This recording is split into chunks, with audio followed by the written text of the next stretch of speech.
Olá pessoal, sejam bem-vindos ao canal. Eu sou o Rodrigo e hoje, galera, eu vou trazer para vocês aqui o gerador de varredura do nosso osciloscópio caseiro, né? Eu estou fazendo a montagem agora em módulos, né? E ficou esse módulozinho aqui, ó.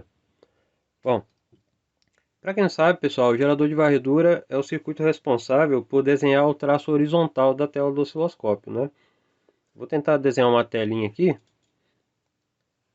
para poder dar uma explicação melhor,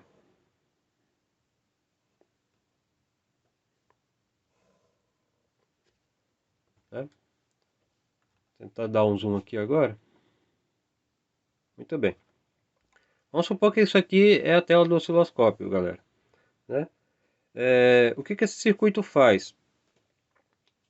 Ele gera um sinal que desloca o feixe eletrônico da esquerda aqui da tela, né?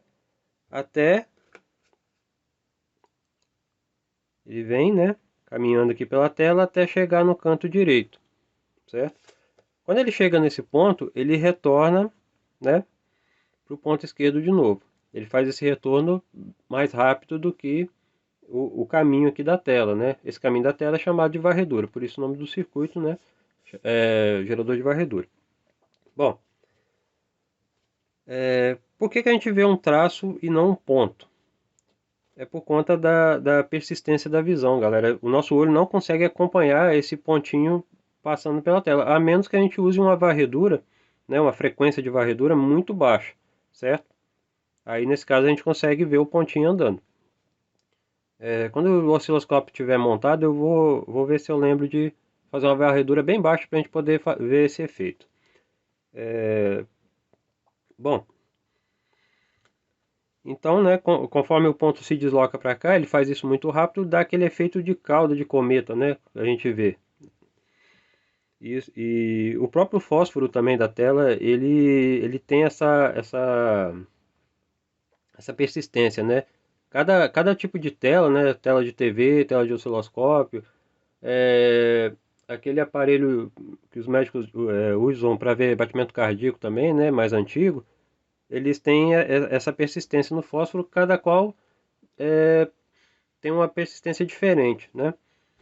Por exemplo, o da tela da TV não é muito recomendável para osciloscópio porque essa persistência é baixa. O osciloscópio já é uma persistência mediana. Aquele que é utilizado para médico, que é tipo um osciloscópio, eu esqueci o nome agora, eu acho que é oscilográfico, oscilograma, alguma coisa assim. Ele já tem uma persistência maior porque ali a varredura ela é bem lenta, né? Então ele precisa de uma persistência maior porque senão só daria para ver o ponto se deslocando, certo, galera? Bom, entendendo para que é o circuito, agora a gente vai falar como que a gente faz para poder gerar esse sinal aqui, galera. Para gerar esse sinal é o seguinte, quando a gente liga o tubo, né, vamos desligar o desligar a deflexão, né? Desliga as bobinas defletoras. Sem as bobinas defletoras, você ligando o tubo, o que vai acontecer? A gente vai ter só um ponto aqui no meio da tela, né? Pois a gente não tem o campo magnético puxando nem para a direita e nem para a esquerda. Quando a gente aplica uma tensão na bobina, eu vou desenhar a bobina aqui. Vamos supor que essa seja a bobina de deflexão horizontal. O que acontece? Né, vai depender lá, né, da posição da bobina lá de que lado que ela foi enrolada lá no tubo, certo, galera? Mas para título de entendimento aqui, vamos supor que a gente coloca uma tensão positiva aqui, né, e o negativo aqui, certo? Aplicando essa tensão, o que acontece? A bobina horizontal, ela vai criar um campo magnético que vai fazer com que esse ponto aqui, né, esse feixe de elétrons aqui, ele seja desviado para o ponto esquerdo, certo? Então a gente vai ter aqui, por exemplo, polo norte, polo sul, né? Porque a bobina aqui ela se tornou um ímã, certo, galera? É um eletroímã, né? Então ela vai empurrar o ponto para o lado esquerdo. Se a gente agora pegar e inverter, né?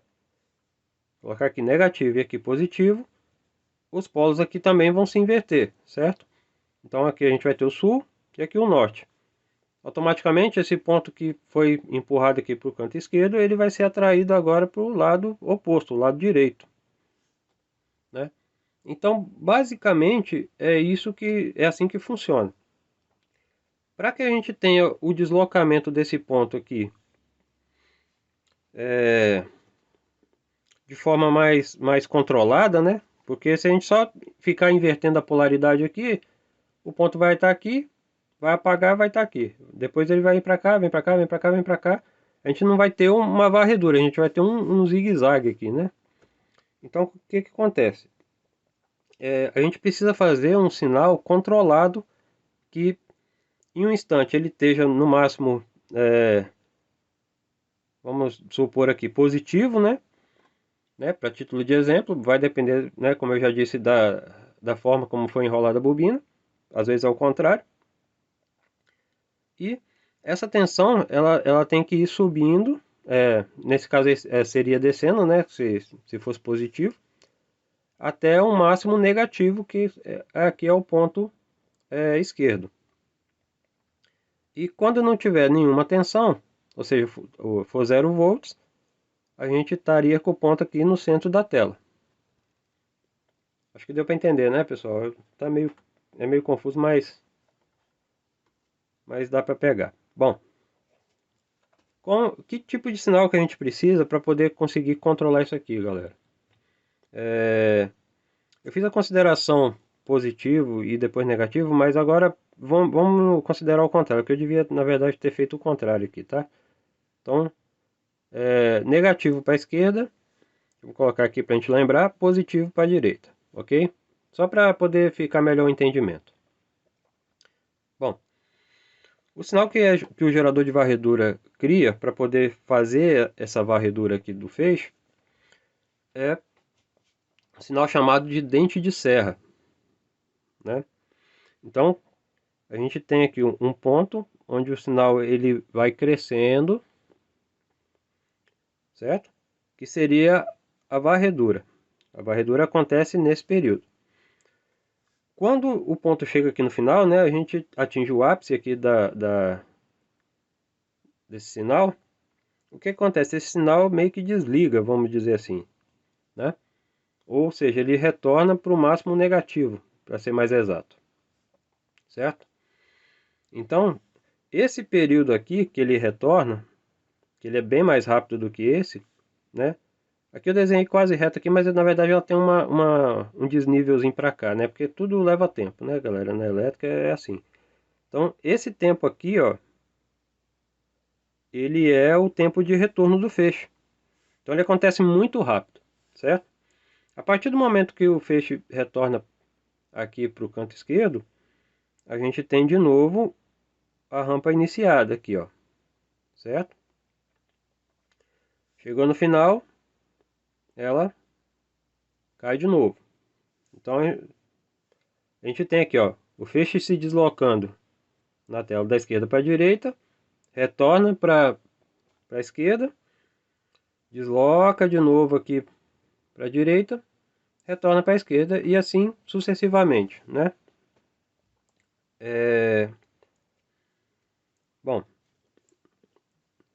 aqui, galera, é o seguinte, como a gente precisa que esse feixe, né, esse feixe eletrônico, ele vá até o canto da tela, então uma coisa que a gente tem que observar aqui é o seguinte, eu vejo muita gente que desenha esse circuito, né, alguns colegas aí já comentaram comigo que não consegue fazer o feixe ir até o final. Mas é por quê, galera? Dependendo de como você faz esse circuito aqui, ele acaba ficando, o offset dele, né, o 0 volt dele, acaba ficando aqui, ó. Então se o 0 volt estiver aqui, ele vai sempre começar daqui para cá, ó. Certo, galera? Porque o 0 volt sobe, volta, certo? Ou meio aqui, né, às vezes está meio indefinido. É importante que para a rampa aqui funcionar direitinho, o offset do circuito ali esteja o 0 volt bem nesse meio aqui, ó, galera. Certo? Ou seja, O meio da rampa aqui, ó, é o ponto onde o feixe eletrônico vai estar no meio da tela. Então aqui no início a gente vai ter o máximo negativo, né? Conforme o nosso exemplo aqui. E do meio para cá a gente vai ter aqui o máximo positivo, certo, galera? E no meio 0 volt. Então esse aqui é um dos, digamos assim, segredos, né? Para poder funcionar legal isso aqui, ó, essa varredura aqui, certo? Bom, isso aqui também, galera, tá chamado de base de tempo, né? Do osciloscópio ali profissional. No nosso osciloscópio caseiro, a gente não vai se ater muito a essa questão da base de tempo pelo seguinte, pessoal. Como a deflexão aqui ela é feita por bobina, ela não é uma deflexão assim, 100% linear, né? Ela vai ficar variando ali conforme a frequência, conforme algumas questões, né, da física da elétrica. Então, não tem como a gente fazer uma base de tempo precisa, né, a menos que a gente faça uma série aí de compensações elétricas aí na bobina. Coisa que, assim, ia ficar muito complexo o circuito, ia ficar muito difícil de montar isso aí, né? Então, para simplificar, eu vou resumir esse circuito gerador aqui apenas a questão mesmo do deslocamento do feixe, tá, pessoal? Que eu acho que é o mais importante aqui pra gente, né, no osciloscópio caseiro, né, que a ideia aqui é poder visualizar, né, os sinais, né, poder visualizar, poder aprender como funciona o osciloscópio. Se quiser, de repente, fazer uma coisa mais precisa, né, adaptar talvez o circuito para um tubo próprio para o osciloscópio, também tem jeito, tá, pessoal? Não é tão difícil não. Assim que vocês entenderem como que funciona esse circuito, vai ser até fácil, relativamente aí, adaptar ou fazer essa calibração, né? Só que aqui para o nosso circuito aqui eu não vou fazer não, tá, pessoal? É uma decisão que eu tive. Eu pensei muito em fazer, só que quando eu vi que ia complicar demais, eu mudei de ideia, tá bom? Então, vamos lá. Vamos entender aqui como que essa plaquinha funciona aqui. Para gerar esse sinal aqui, pessoal, existem inúmeras formas, né? Deixa eu tirar um pouco do zoom. São inúmeras formas. Se você procurar na internet ali circuito gerador de varredura para osciloscópio, circuito gerador de rampa, você vai achar uma infinidade ali de exemplos. Eu quis tentar fazer a minha própria versão, né? E com detalhe também, né? Não é só um oscilador, né? Porque aqui a ideia, né, qualquer um tem essa ideia, e até eu tive essa ideia a princípio, de que um circuito que gera um dente de serra constante, ele nada mais é do que um circuito oscilador, certo, galera? Só que você fazendo esse circuito um oscilador simples, a gente acaba perdendo o controle dessa oscilação, de certa forma, porque ela vai ficar constante, né? E a gente não vai ter ali, a gente talvez consiga controlar um pouquinho isso aqui, né? Mas essa parte aqui do apagamento, o trigger, né? Que seria ali o congelamento ali do sinal na tela, a gente ia ter muita dificuldade para poder fazer. Então eu tive uma ideia aqui, né? Que eu vou passar aqui para vocês. Eu acho que vai dar para pegar legal aí. A questão do trigger, galera, eu fiz numa placa à parte, tá? Aliás, eu ainda estou fazendo ela, eu ainda não terminei. Né? Eu só tô adiantando esse vídeo aqui para poder trazer alguma coisa, né, pro canal. Já tem tempo que eu não gravo nenhum vídeo, tá? Então vamos lá. Vamos entender o circuito aqui dessa plaquinha. Galera, o que vocês estão vendo aqui no papel é o projeto dessa plaquinha. O que está aqui está na placa, tá? Muito bem. Desde a última versão que eu fiz do osciloscópio, né, quando ele estava funcionando ali, eu fiz algumas modificações aqui nesse circuito, tá? A versão que estava funcionando anteriormente era essa daqui, ó. Tá? Eu estou trazendo aqui agora. com exceção disso aqui, ó, tá? Isso aqui, ó, essa parte que eu estou circulando aqui, ela era ali eu substituí isso aqui por um potenciômetro, tá? Porque, galera, eu não tenho essa chave aqui para mim fazer isso aqui. E a ideia de fazer isso aqui era fazer justamente uma compensação ali por questão da impedância da bobina, que eu já vou explicar com mais detalhe, tá? Então, com exceção disso aqui, esse era o circuito. Tem pouca diferença, mas se vocês notarem, existe uma diferença, né? Igual, por exemplo, o acréscimo desses transistores aqui. Aqui eu já coloquei o potenciômetro mesmo, né? Também aqui tem uma porta lógica aqui do 4093, né? Que é um Schmitt Trigger aqui, certo? Bom, por que eu acrescentei isso aqui, galera? Lá no circuito anterior, a gente tinha o apagamento feito de outra forma, né? Quem não assistiu o vídeo anterior aí, assiste o vídeo que vai entender como que funcionava o apagamento lá. Eu não vou entrar em detalhe agora, tá? Só que aquele apagamento lá, em determinada, numa certa faixa de frequência, funcionava muito bem. Mas para outras frequências, né, já começava a dar problema ali por conta da reatância dos capacitores ali. Então, para a gente ter um apagamento sincronizado aqui com o circuito de varredura, que é muito importante, que ele tem que entrar quando a gente tem essa queda, né? Essa inversão de polaridade aqui. Aqui está negativo, aqui está positivo. Esse apagamento ele tem que ser exatamente nesse período, do começo aqui ao fim aqui, ó. Certo, pessoal? Então, eu acabava perdendo esse sincronismo em determinadas frequências, né? E o retraço ali, ele acabava aparecendo na tela. Então, para sanar isso aqui, eu fiz procurei fazer aqui da forma mais correta, né?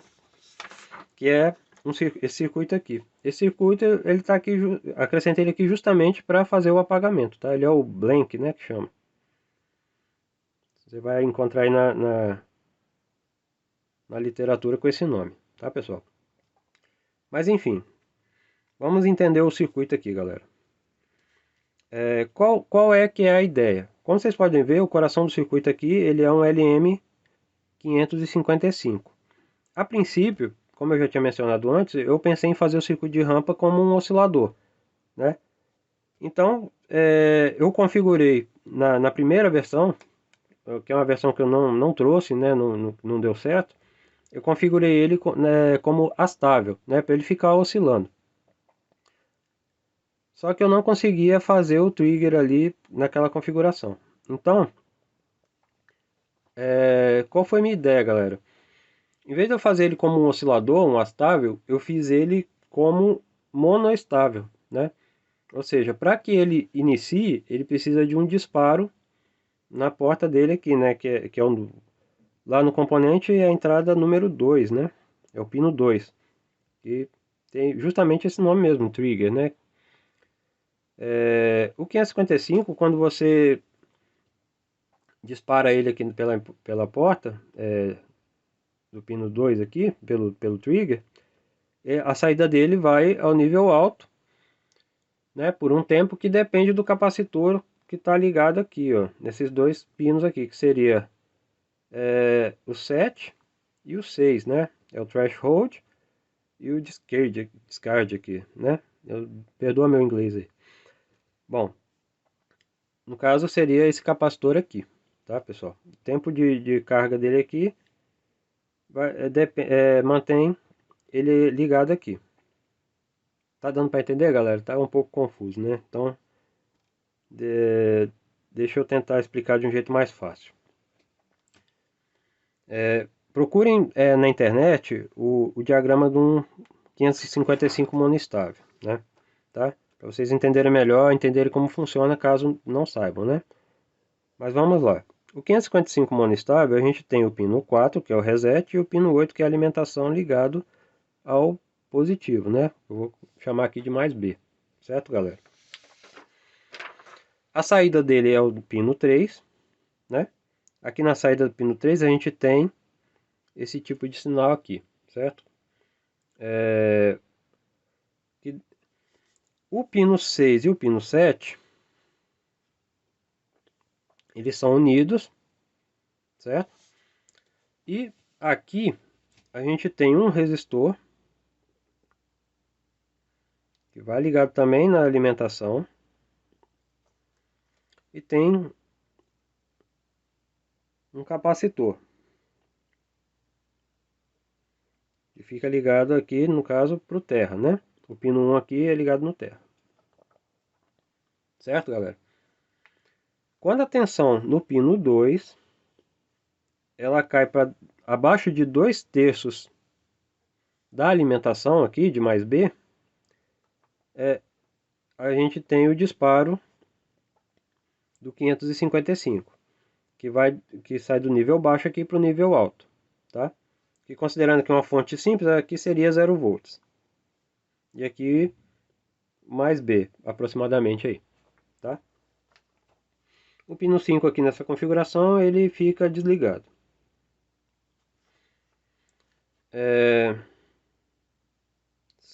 Eu acho que está faltando alguma coisa aqui, galera. Se eu não me engano, acho que tem um segundo resistor aqui, mas não estou me lembrando agora de cabeça. Mas tudo bem. Enfim, ó, o que precisa entender? Quando você liga o circuito, esse resistor aqui, vou chamar de R, ele vai carregar esse capacitor C aqui, certo? Então, aqui acontece o que? Nesse ponto aqui, ó, a gente vai ter, né, vou tentar desenhar aqui um gráfico. Aqui a gente tem 0 volt. Então, ligou, o capacitor está descarregado. A tensão aqui nesse ponto aqui, ó, que eu vou chamar de V, né?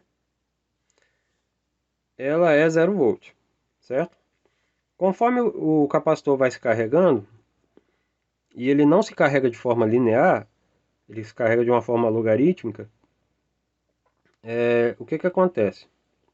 Esse capacitor ele vai se carregar dessa forma aqui, gerando um sinal mais ou menos assim, ó. Até atingir aqui o que seria o ápice aqui, né? A tensão de mais B. E assim vai ficar indefinidamente até que entre alguma coisa aqui que descarregue ele. Certo, galera? Então, aqui nesse ponto a gente tem esse tipo de sinal. Certo? Aqui a gente tem esse sinal aqui. Se a gente der um curto nesse capacitor, logo o que vai acontecer aqui? Ele vai descarregar rapidinho, né? Então, o que o 555 faz? Quando ele Encontrei estes resultados. quando ele descarrega aqui,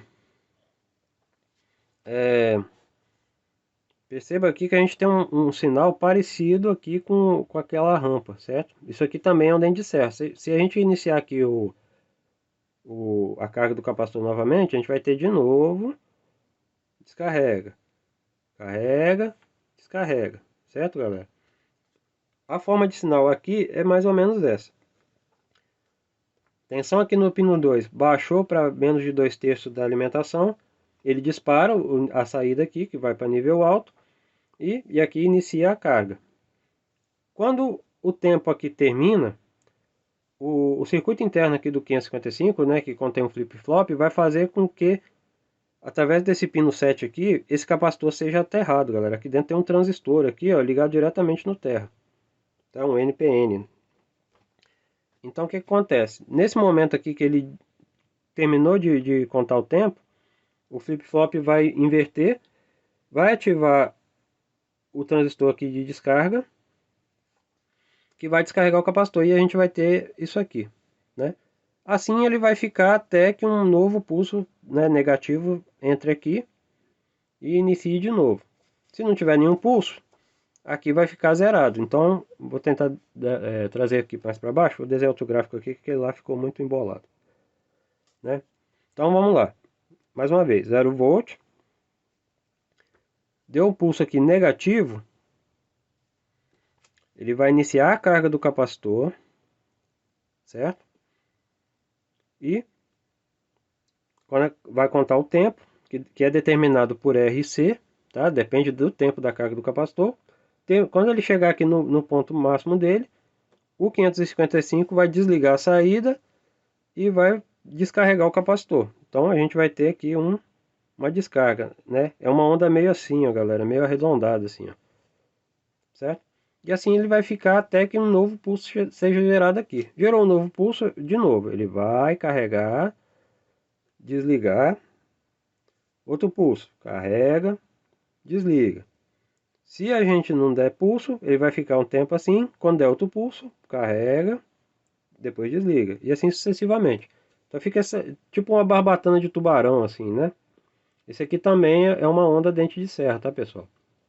Só que a diferença é o quê? Essa aqui é uma onda dente de serra não linear, e aquela onda retinha é a onda dente de serra linear, que a gente pode chamar de rampa, né?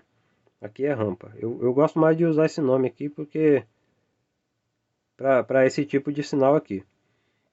E aqui eu chamo sempre de dente de serra esse que é meio curvado, tá?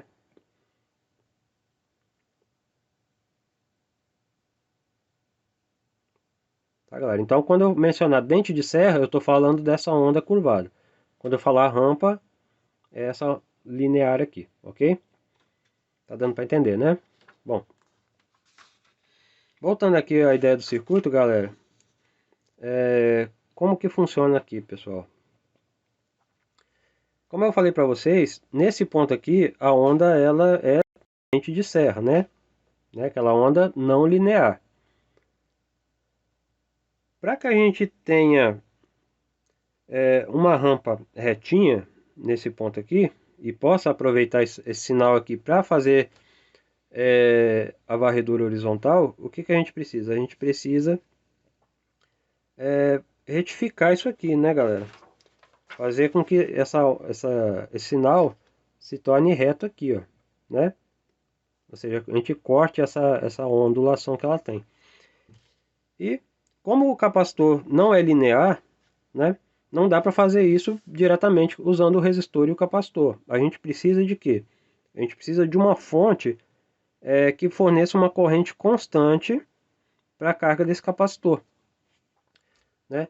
Então, com uma fonte de corrente constante nesse capacitor, a corrente de carga dele vai ser sempre a mesma. Logo, assim a gente consegue corrigir essa ondulação aqui, ó, tá?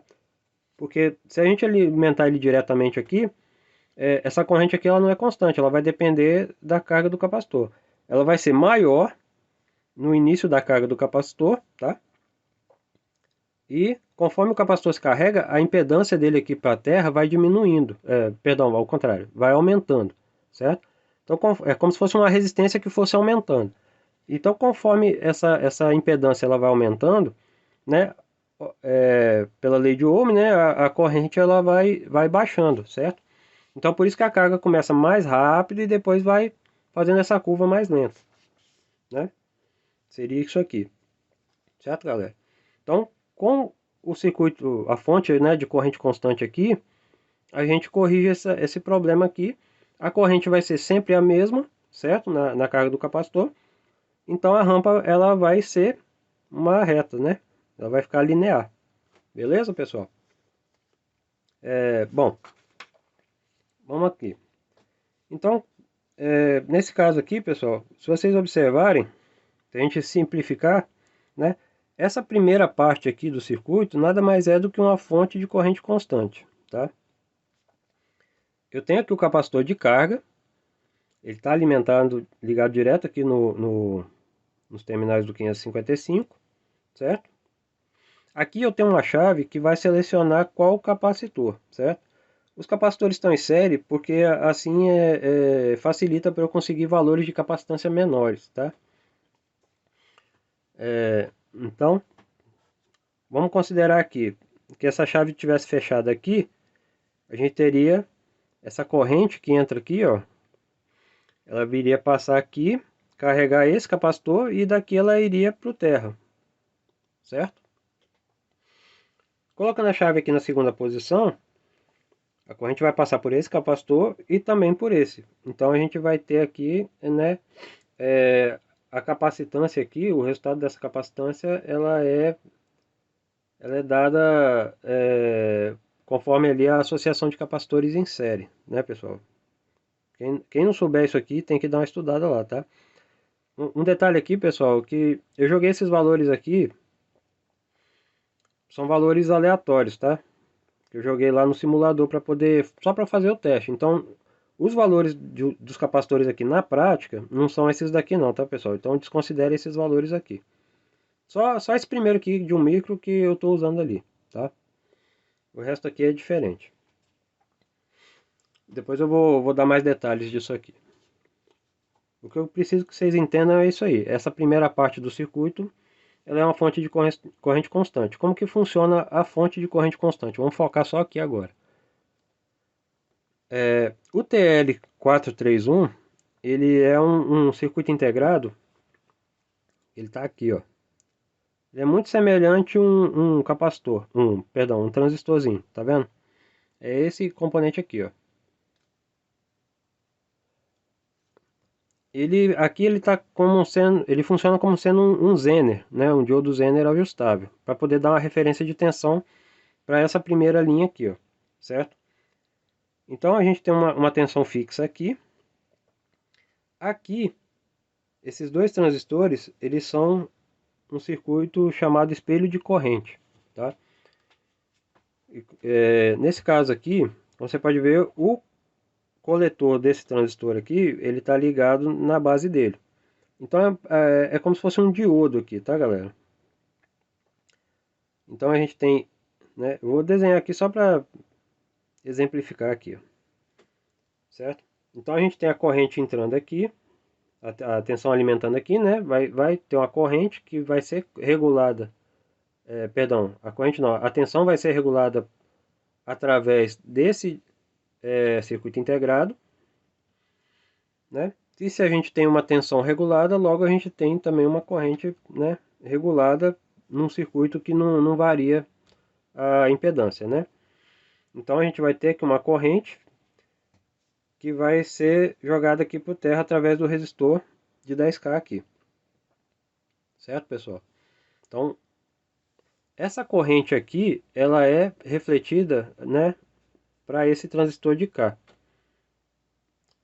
Se alguém não estiver entendendo isso aqui, galera, procure aí na internet, tá? Espelho de corrente.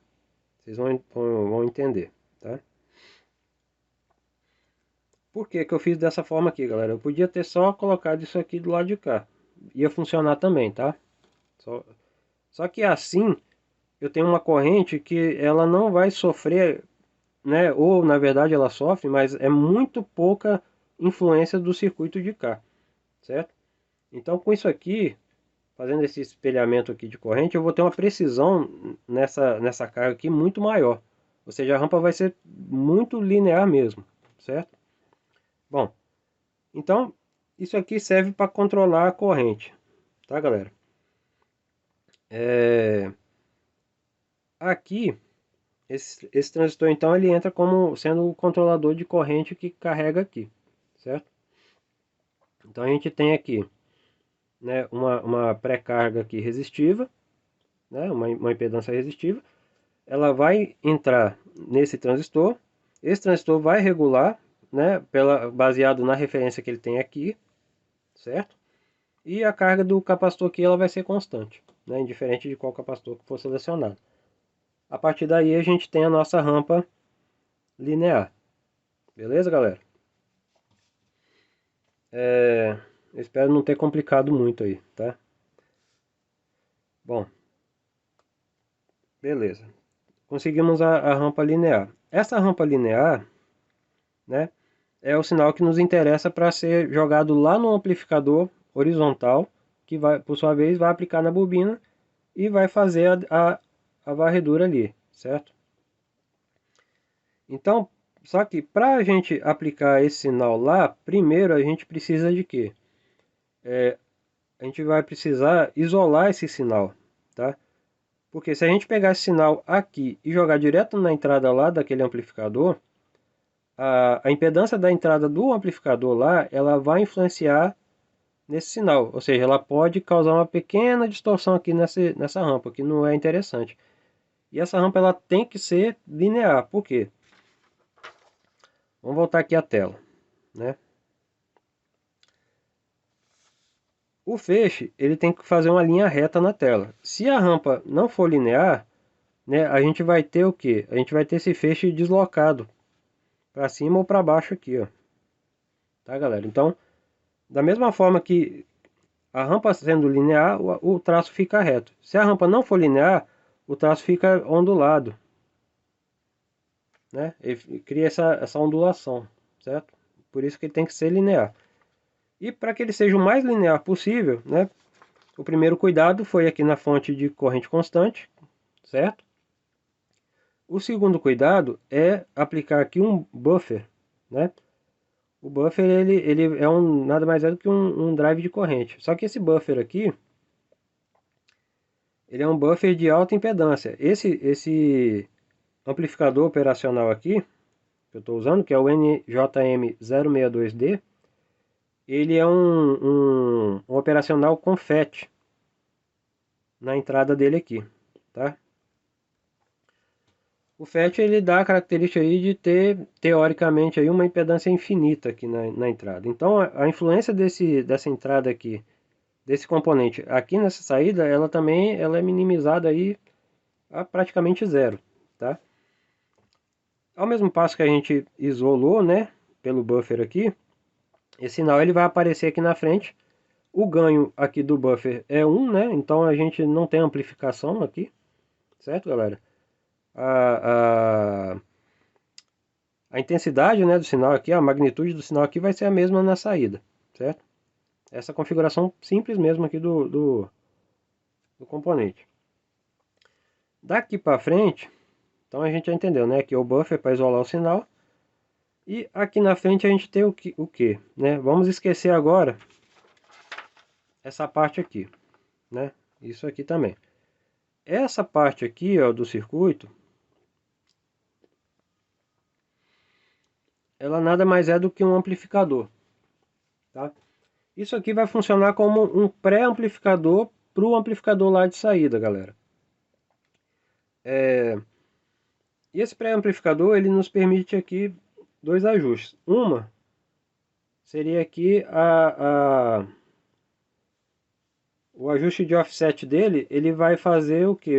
A direção do traço aqui, né? A gente vai conseguir, pelo offset desse amplificador aqui, a gente consegue movimentar o traço para a direita e para a esquerda, certo? Né? Em algum dos vídeos ali, dá para ver, né, eu movimentando ali. Se eu não me engano, o sexto vídeo, dá para ver, né, que eu movimento o sinal para um lado e para o outro. Então, é aqui nesse potenciômetro aqui que é feito o ajuste ali de offset, né, do traço aqui. Ou seja, o deslocamento aqui para a esquerda e para a direita, a posição do traço, né? Esse aqui é um trimpote que eu coloquei aqui para fazer um ajuste fino, tá? Ele está ali na placa. No caso aqui, é esse aqui, tá, pessoal? E aqui já é o potenciômetro que eu substituí, né? Coloquei no lugar dessas chaves aqui. Aqui eu quero que vocês prestem bem atenção no que eu vou falar para vocês. No meu projeto, eu vou utilizar esse potenciômetro, né, por dois motivos. Um, que vai ficar mais barato o projeto, tá? Vai ficar mais fácil e eu estou fazendo com sucata, né? E a minha ideia é só fazer com sucata. Então eu não vou comprar chave, que a chave é cara também, né? Então eu vou usar um potenciômetro para fazer uma regulagem aqui de resistência aqui. Essa resistência aqui, ela determina o ganho desse cara aqui, né? Desse amplificador. Então, por que eu tenho que ter esse ajuste aqui, pessoal? O que acontece? Lá no osciloscópio caseiro, como a gente está trabalhando com bobina, né? A bobina, ela tem a propriedade de variar a impedância conforme a frequência, certo? Então, por exemplo, para uma frequência mais baixa, a impedância ela é menor, né? Vamos supor aí que para uma frequência, só a título de exemplo, né, de 10 Hz, por exemplo, a impedância dela vai ser basicamente a resistência do fio aqui, que é baixa, né, em torno de 2 ohms, 4 ohms aqui, né? A título de exemplo aqui eu vou botar 2 ohms, certo? É só um exemplo, tá, pessoal? Isso aqui varia muito conforme cada bobina, cada defletora lá, tá? Vai depender do fio, da grossura do fio, etc. Bom, quando a gente aplica aqui agora um sinal de 1 kHz nessa bobina, kHz que KZ é boa, né?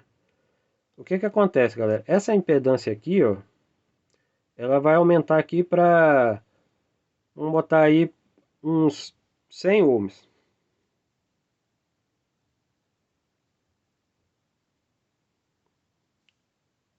certo? Então o que que acontece? Com essa impedância aumentando, a corrente, né, que circula aqui, ela fica variando. Como a corrente varia, o campo magnético da bobina também vai variar, ou seja, ele vai ficar mais fraco, vai ficar mais forte conforme a frequência. Isso faz com que esse traço aqui, essa deflexão, ela aumente ou diminua. Normalmente ela aumenta com a redução da frequência do gerador, tá? E quando a gente aumenta a frequência lá do gerador, para a gente poder ver sinais mais rápidos, essa largura aqui ela vai diminuir, certo, pessoal? Às vezes ficando até menor que a largura da tela. Então, ela diminuir aqui não tem tanto problema ali para o nosso circuito, mas quando ela ultrapassa os limites aqui, lá no amplificador de saída, ela também vai ultrapassar o limite do amplificador, né? Vai estar muito saturado, aquilo lá vai superaquecer e pode queimar o amplificador. Então, qual foi a minha primeira ideia aqui? Né? E qual que eu recomendo que vocês façam? Essa chave aqui, que troca os capacitores aqui, para poder trocar a frequência aqui da varredura, ela tem que ser uma chave dupla. Ela tem que ser uma chave que vai trocar o capacitor aqui, e ao mesmo tempo ela tem que trocar, ela tem que alterar aqui a amplificação desse amplificador aqui, né? O ganho dele, certo?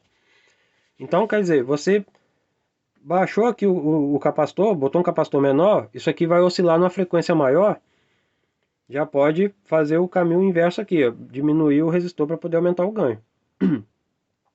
Aliás, o contrário, né? Aumentar o resistor para aumentar o ganho. Quando você diminui aqui, que a varredura vai ser mais lenta, ou seja, a frequência vai ser mais lenta, aí você tem que alterar aqui também para esse resistor dar um ganho aqui que procure sempre manter essa largura aqui, no máximo vazando só um pouquinho aqui da tela. Assim você vai ter sempre a tela cheia, né? E não vai saturar o amplificador de saída, tá, pessoal? Como eu vou usar aqui o potenciômetro, o que que eu faço? Eu controlo aqui no potenciômetro. Eu sempre jogo, né, o potenciômetro ali no mínimo, para poder reduzir isso aqui mesmo, né? Diminuir deixar o ganho no mínimo.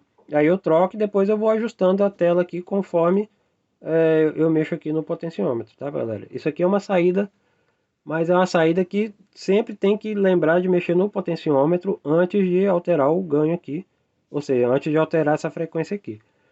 Com a chave dupla você elimina esse problema, né, de acontecer algum acidente e você danificar o amplificador, tá? Como o meu é só demonstração, eu vou manter desse jeito. Bom, a partir daqui, galera, né, vou só fazer uma revisão.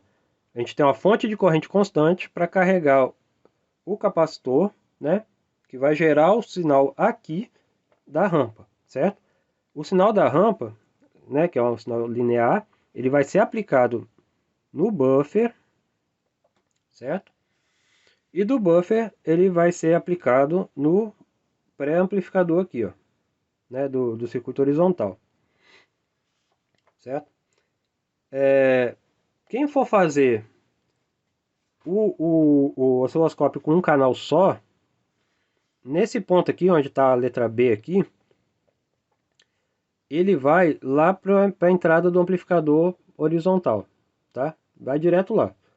Ligou lá na entrada do amplificador, né, de saída horizontal.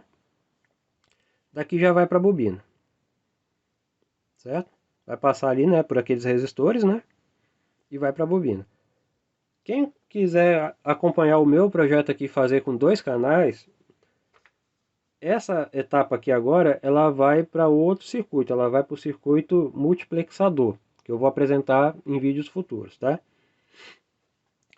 Inclusive, pessoal, eu recomendo que vocês não montem isso aqui agora. Monta assim, no simulador, né? Estuda, entende bem os sinais como trafega aqui, né? Essas questões aqui, né? Igual do espelho de corrente. Tenta entender isso aí, né? Se você é um iniciante e está aprendendo, certo? Mas não monte na prática ainda, porque como eu fiz algumas modificações, aquela versão anterior, essa versão aqui, ela já se provou, né, que funciona, tá? Mas essa versão nova eu ainda não testei, né? Principalmente essa parte aqui do apagamento, tá? Isso aqui só foi feito na teoria aqui por enquanto. Por quê? Porque eu preciso montar todos os módulos para botar tudo para trabalhar em conjunto, para depois eu poder, né, conferir isso aqui se está certo ou não, se vai ser feita alguma alteração no futuro. Mas eu acredito que não vai ser feito não. Então, por enquanto, né, eu estou apresentando o circuito aqui como tá para vocês. Bom, já falei aqui, né, do amplificador, então, revisando aqui, ó, esse potenciômetro aqui, ele vai dar o offset, né, a posição do traço na tela. E esse aqui, que eu recomendo que vocês substituam isso aqui por uma chave, né, que selecione, não resistores aqui, galera, mas vocês podem colocar aqui vários trimpotes, tá? Que assim você vai ter um ajuste mais preciso, você pode ir regulando os trimpotes de acordo ali com a necessidade, tá? Eu vou até desenhar aqui, ó, certo, galera? Então vocês podem fazer isso aí. Fica mais complicado um pouquinho, né? Para fazer com sucata, igual eu tô fazendo também, fica mais difícil. Mas não é bicho de 7 cabeças não, né? É simples de fazer. Deixa eu ver aqui. Detalhe aqui, galera. Seguinte. Eu acabei esquecendo de explicar nessa parte aqui. Aqui, isso aqui é um trimpote, tá? Que é um pré-ajuste aqui da carga aqui do capacitor. Já esse aqui é um ajuste que eu coloquei extra aqui para a gente poder controlar ali a, a frequência, né? Tem um ajuste fino ali da frequência, certo, pessoal? Então é isso, tá? Ele seria ali no osciloscópio profissional. Alguns osciloscópios têm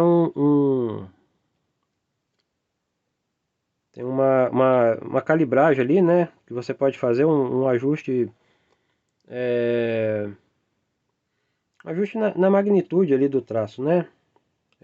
VAR, né? Alguns osciloscópios estão assim. Então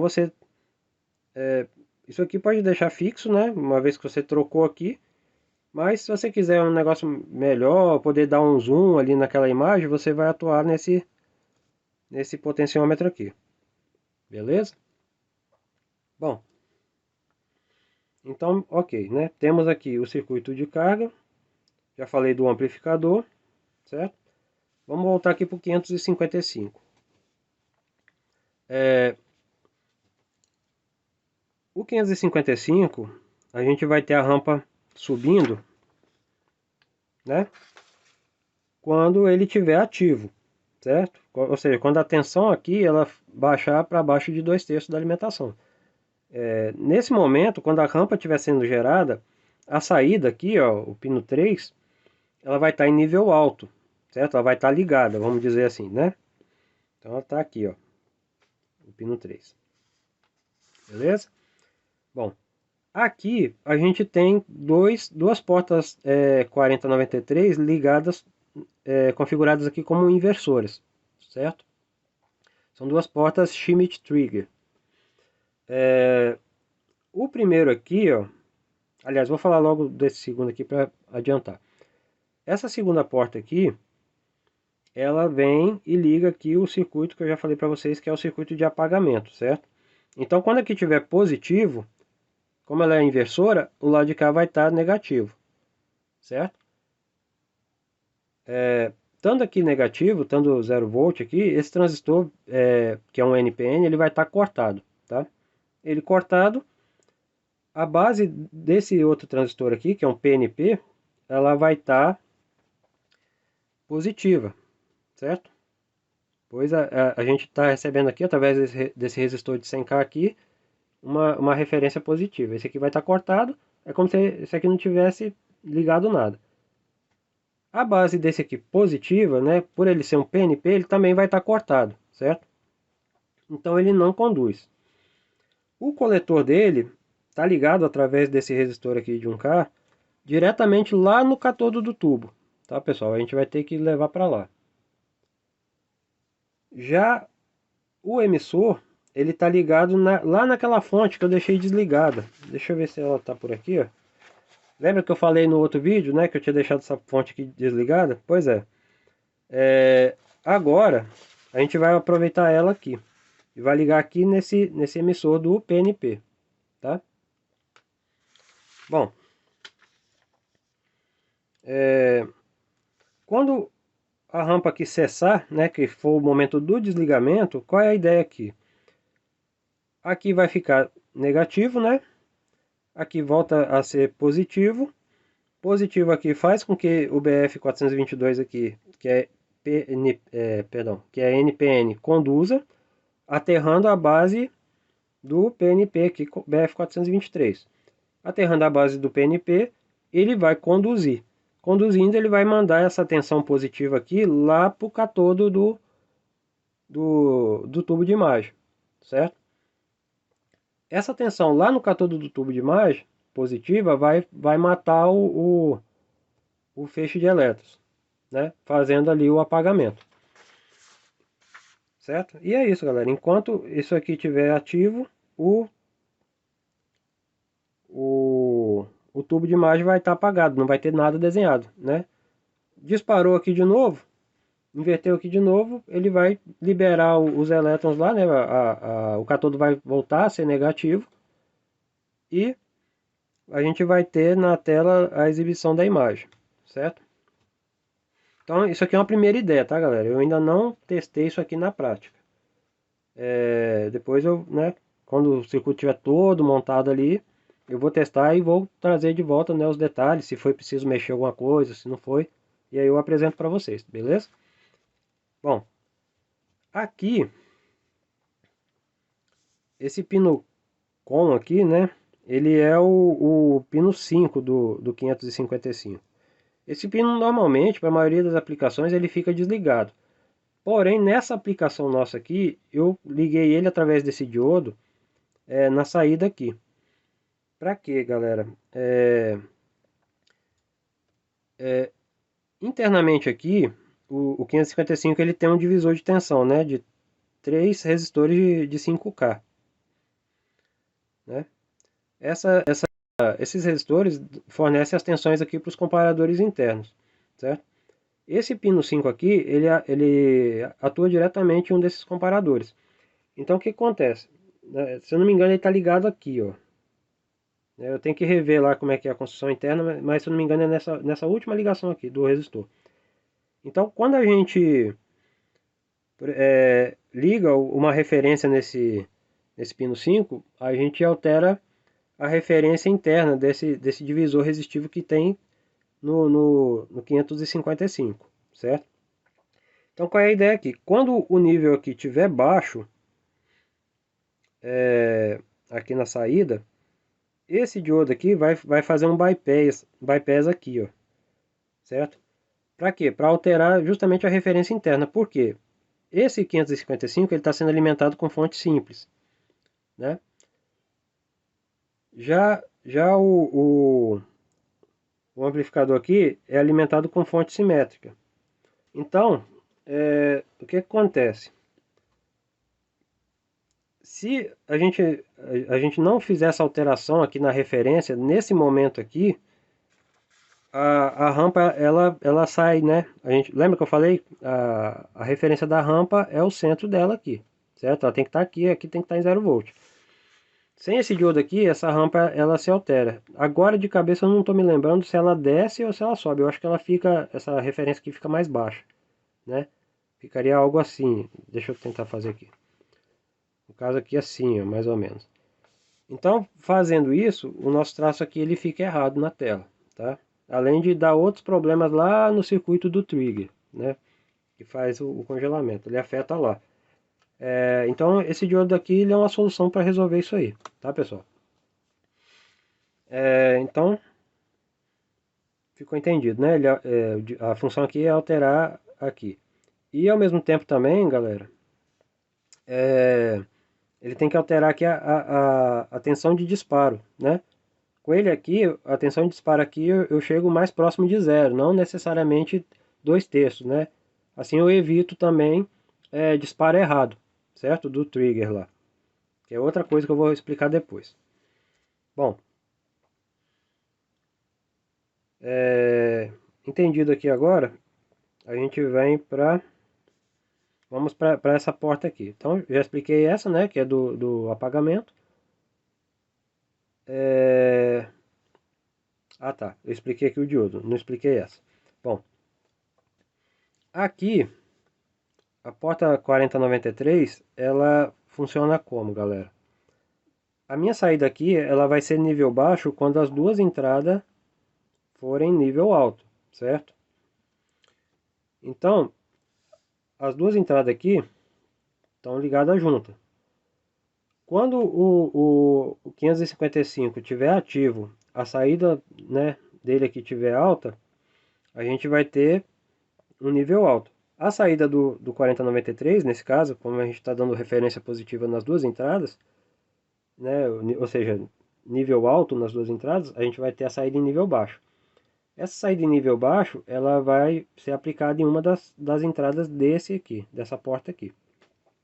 Então, nesse momento, com o 555 ativo, a gente vai ter nível baixo aqui, eu vou chamar de 0, certo?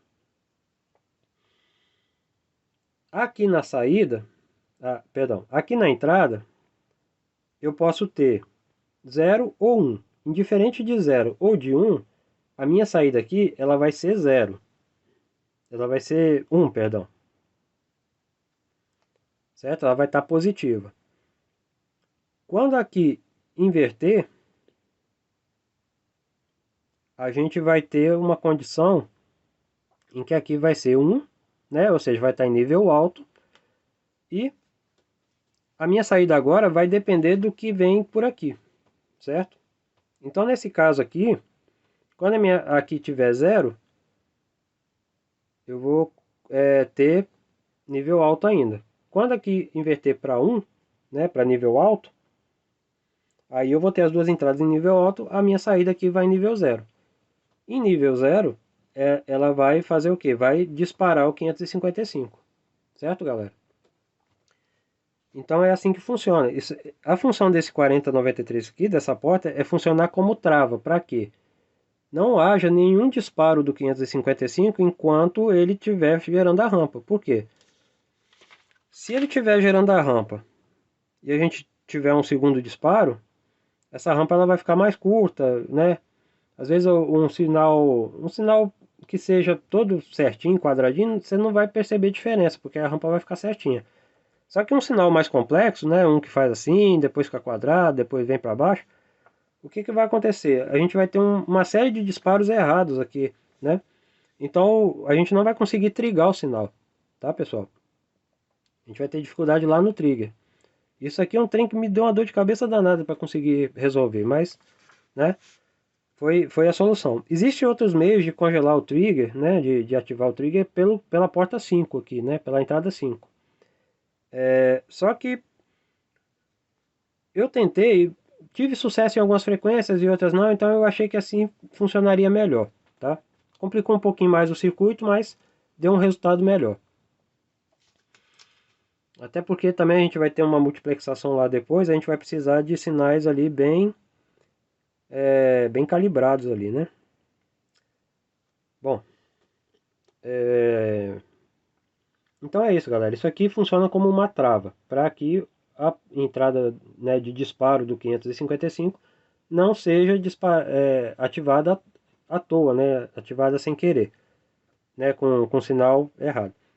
E, como você já deve estar imaginando aí, essa entrada aqui, galera, ela vem do circuito lá do trigger, tá? É aqui que vem o sinal do trigger para poder manter o gerador de varredura funcionando.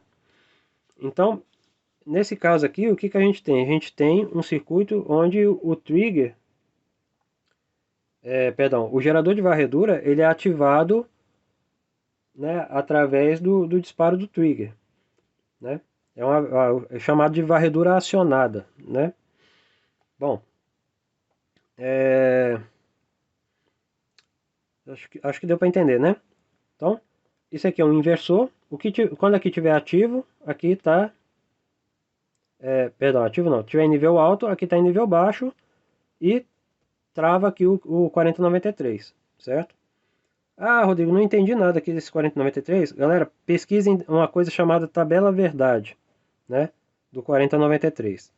Lá vai estar tudo descrito aqui, né? O que com as combinações aqui, o que resulta na saída dele, tá? Tem cada porta lógica, né, funciona de um jeito diferente. Eu não vou entrar em detalhe aqui porque o vídeo já está longo, né? Já passou de 1 hora. Bom, aqui então funciona como trava para poder acionar o 555, certo? Aqui na saída eu tenho uma saída vindo para outro integrado aqui, né? Que também está como inversor. Então, quando o disparo aqui tiver em nível baixo, né? Tiver disparando o 555, a minha saída aqui vai estar em nível alto e vice-versa, certo? Isso aqui, galera, vai vai lá para o circuito multiplexador, tá? Por que eu preciso disso aqui lá no multiplexador? Porque é ele que vai determinar a hora de fazer o traço superior, a hora de fazer o traço inferior. Então cada disparo aqui vai alterar o circuito de lá, né? Não adianta eu entrar muito em detalhe agora porque é, é um circuito que eu ainda não tenho nem para apresentar aqui para vocês, tá? Mas essa é a ideia. Então, a gente usa as 4 portas do LM4093. Revisando, essa aqui é para o apagamento. A gente tem um sinal que vai fazer o apagamento. Essa porta aqui, ela serve para inverter a saída aqui do 555 para poder travar essa chave aqui, né? Que está funcionando como um tipo de chave, certo? Quando a saída estiver acionada, tiver a rampa sendo feita, a saída aqui vai estar sempre em nível baixo. Em nível baixo, o 4093 vai manter sempre o nível alto na saída, certo? Indiferente dessa segunda entrada aqui. Quando a saída aqui for a nível baixo, né, que o 555 desliga, a saída aqui vai a nível alto, liberando aqui, certo? Uma vez que ele libera aqui, se aqui for for 1, for nível baixo, a minha saída aqui vai estar em nível alto.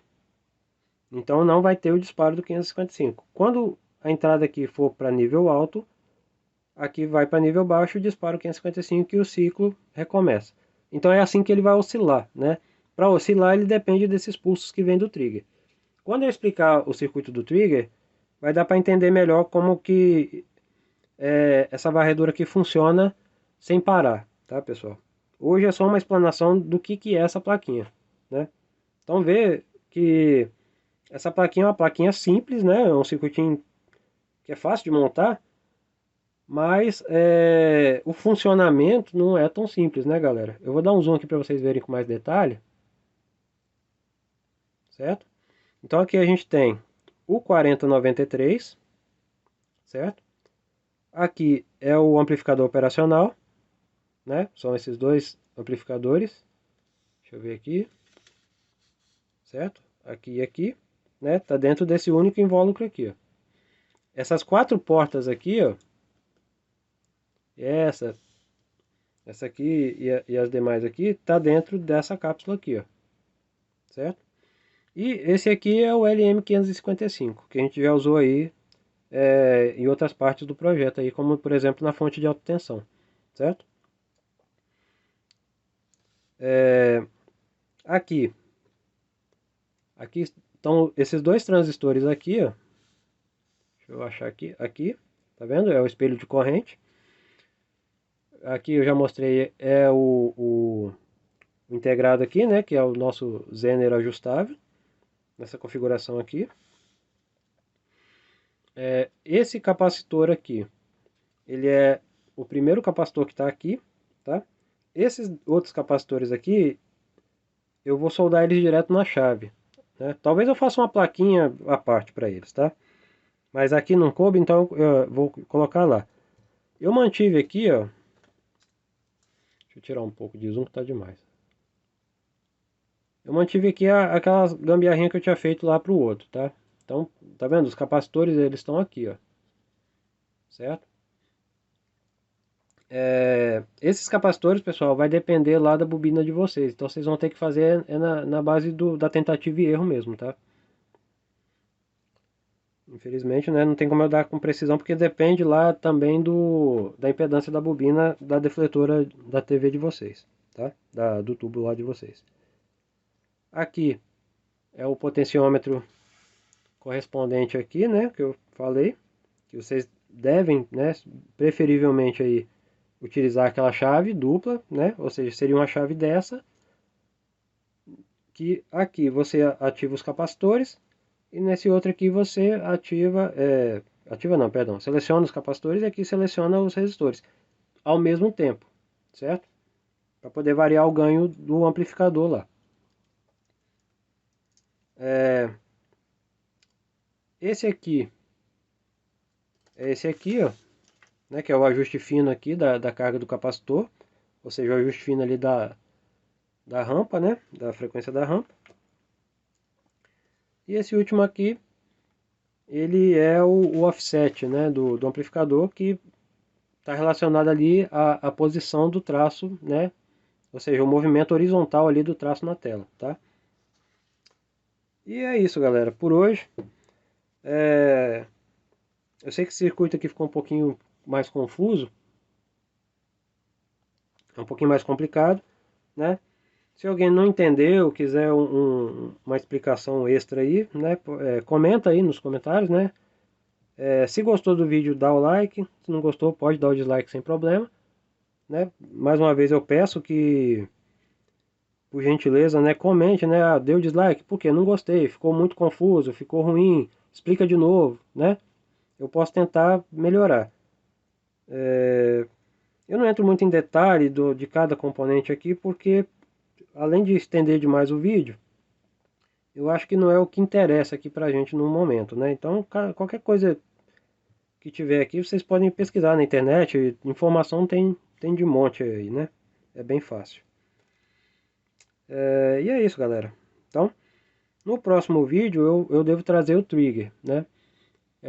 E com o circuito do trigger, a gente, né, eu acredito que até vai dar para associar melhor como funciona a coisa toda. Eu separei em duas partes porque, como vocês podem ver, ele já é, né, o funcionamento ele tem uma certa complexidade, ele é um pouco complicado, né? E eu acredito que separando em duas partes fica melhor de entender e até para fazer a manutenção, fazer os testes que eu tenho que fazer ainda, tá, galera? E é isso. Forte abraço aí, fique com Deus. Valeu!